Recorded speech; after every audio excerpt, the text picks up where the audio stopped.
You're watching Capitol View, Sunday morning talk focused on the political scene in Arkansas.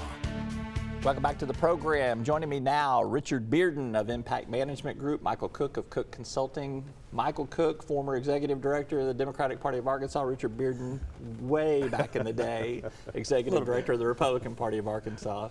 Thank you both for being here. Thank you. Thanks for having us. All right, we're going to talk a little federal and state stuff today. Let's begin with what's happening in Washington, D.C. on this big debt ceiling debate. We've seen this week a couple of days of meetings between the president, the leaders on both sides of the aisle, and the Senate and House. Richard, I'm going to come to you first on this. We've been down this path before. Oh, sure. We're at an impasse.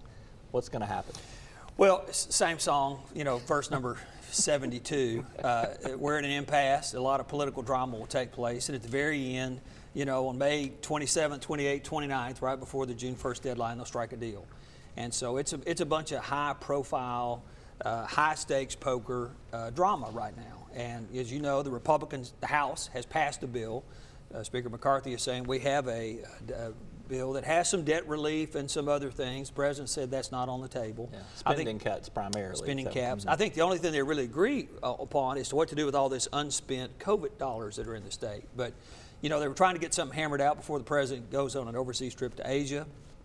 That didn't happen, so the staffs will work over the next week, and I'm sure we'll come back and have more drama next week. Yeah, Michael, why haven't the Democrats put their plan forward yet? I mean, the thing about this, all the intricacies of the negotiations and McCarthy and Biden, at the end of the day, this is like the D.C. game of chicken. We have every so often, every 3, 4, 5 years, where there's an intense negotiation. It's kind of alluding to what Richard refers to. At the last minute, they come to some kind of deal, and we go through what spending cuts or what bills or what But it's like a movie you've seen over and over and over again, and you know what the ending is going to be. The one thing I would note, though, I am impressed how Biden, in the State of the Union, took Social Security and Medicare off the table by negotiating real time with the Republicans. That was just an amazing feat. That one thing. Does anybody remember that? Come on, it was months ago. It was months ago, but it's on the record. He hampered them, so that was one thing. But they'll figure something out, as they almost always do. Yeah. But here, Rob, one other point. Here's the other thing that's happened in this debate. Since all this has started, 2 polls have come out. CNN, not really Republican friendly, and ABC, both showing the president's numbers really low approval ratings. Both polls now show Donald Trump would beat President Biden in a head-to-head. And then you had Donald Trump on a CNN town hall say, just let the country default on its debts. So you've got, I think, now presidential drama being brought into this debate. So I think the stakes were raised just a little bit. Again, I agree at the end of the day they strike a deal, but there's going to be a lot of political poking between now. Perhaps because Trump's defaulted on his debts in the past several times. And with a new $5 million fine he's got more money to go Well, out. let's talk about the former president, because he was on that CNN stage, but the bigger news earlier in the week was the fact that he was found liable in the sexual assault and defamation case against Jean Carroll. It does not seem to have made a dent in his support among Republicans, and I don't know if it does anything more than just kind of reinforce where Democrats kind of already felt about him. What does it do to the independent vote? The thing about this whole thing with the case you're referring to, I think it makes it even more likely that he becomes the nominee, because Republicans can never admit Trump is at fault. The crazier thing he does, the more they dig in, which helps him get the nomination. But in the fall of 2024, these kind of things, being liable for being, he wasn't convicted, that's not the right term, right, but being found being a sexual abuser and defaming a woman at the same time, and there's still these potential indictments out there. At a certain point, the tonnage that adds onto it's like, do we want to go back to this guy, after we got rid of him already? Yeah. I'll give you a chance for a rebuttal there, but how do independents play? That's to me is the key. Those swing state independents that are going to determine the Electoral College vote. Look, this may actually be the first race where maybe moderate Democrats, true independents, and moderate Republicans have a bigger say in the presidential race than ever before. Again, I refer back to the poll. President's numbers are low, even among Democrats. Vice president's numbers low are abysmal, even among Democrats. Donald Trump there is a growing number of Republicans who were are never Trumpers. You know, it was a small minority last time. I think that number has grown, including some very prominent Republicans. Our former governor, who's out there now, is a never Trumper. So, you know, Michael, I don't know. Maybe it's an indictment of our parties that both parties are maybe about to nominate two very unpopular standard bearers for their party.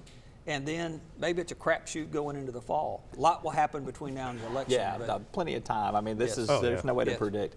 All right, you mentioned former Governor Asa Hutchinson. He has been out there on the campaign trail. He's getting some traction nationally, at least in terms of interviews. It's not showing up in any poll numbers or anything. But he is going to be the guy that takes Trump on head first. Seems to be the one most likely to do it for sure out of the announced candidates so far.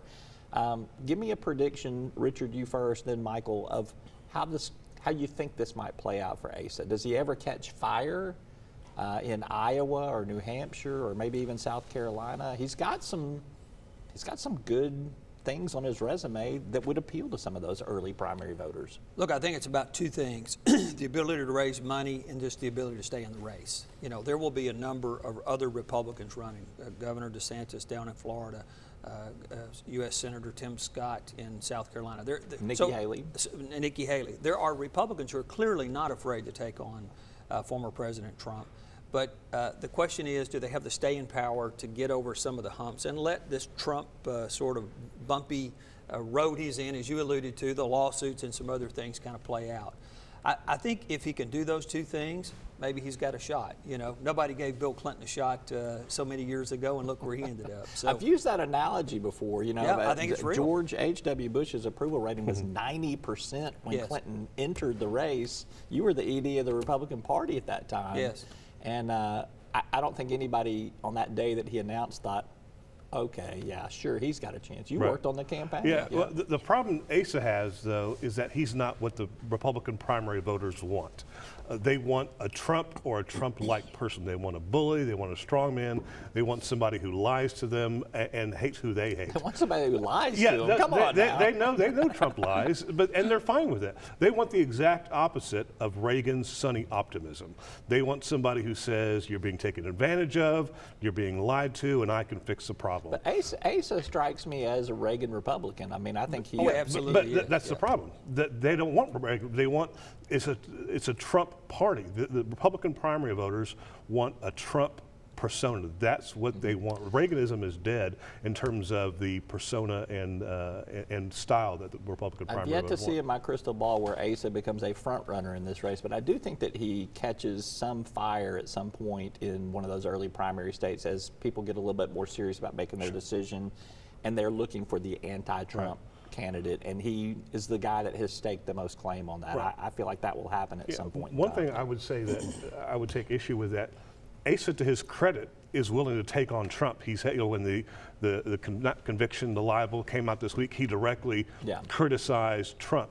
Everybody else is too afraid to really criticize. They kind of dance around the edges. At least Asa, to his credit, is willing to go straight at him, unlike everybody else is too chicken. Well, look, he's played at high levels. He's, you know, the director of Homeland Security of doing Border Patrol, the DEA director. I mean, I think he understands problems, a lot of the problems this country faces, including what we're facing right now today is a border crisis, you know. So, and Michael, I do agree with you on a lot. I think, though, the Republicans with Trump, right now we have two standard bearers, the president and former President Trump, that are the exact opposites of the spectrum. I think at some point Americans are going to say, look, we've got a lot of problems in this country, a lot. Who's really going to solve them? And, you know, again, I point back to a CNN poll that shows the president's numbers at a record low. I just don't know that President Biden has got the, you know, the wherewithal to get over those hump numbers and be a viable standard bearer for the Democratic Party. It's going to be a very, very odd election, the way it's playing out today. All right, I got to move on to the last thing we got here. We've got about a minute and a half left. The LEARNS Act, kind of two different things happening. We've got a lawsuit that is going to try to stop it based on this emergency clause provision. Also, there is this effort to repeal it and get that on the ballot. It has been stymied by Attorney General Tim Griffin one more time, so they're going to have to go back to the drawing board again. Two-part question for you. We'll go Cook first, Bearden second. Is this referendum to repeal ever going to get on the ballot, and does the lawsuit have a chance? The answer to both is I don't know, because there's first of all, to get on the ballot, I've done those kind of campaigns. There are so many hoops you have to jump through, from petition gathering. I mean, and they have like a compressed window of 90 days, give or take, on this particular referendum. to get it done. So that's number one. And then number two, the lawsuit. It's going to obviously there'll be a lower court and then go up to the Supremes, and who knows what will happen. The bottom line is, I think though, Arkansas Learns is just bad for Arkansas students and Arkansas public education. Richard. Well, look, there's one common denominator in this, and that is a lawyer is the lawyer for both of these efforts right now, both lawsuits. The Attorney General staff's reviewed it. They just said the ballot title. There's a process to go through and repeal or appeal that, and I'm sure that'll play through. Who knows whether that gets on or not? To Michael's point, they have a short window. On the passage of the Learns Act, I spoke with the Speaker Pro Tem this morning, John Eubanks, and he said nothing out of the normal was done on the passage of the Learns. The Speaker clearly announced, you're voting on the bill and the emergency clause.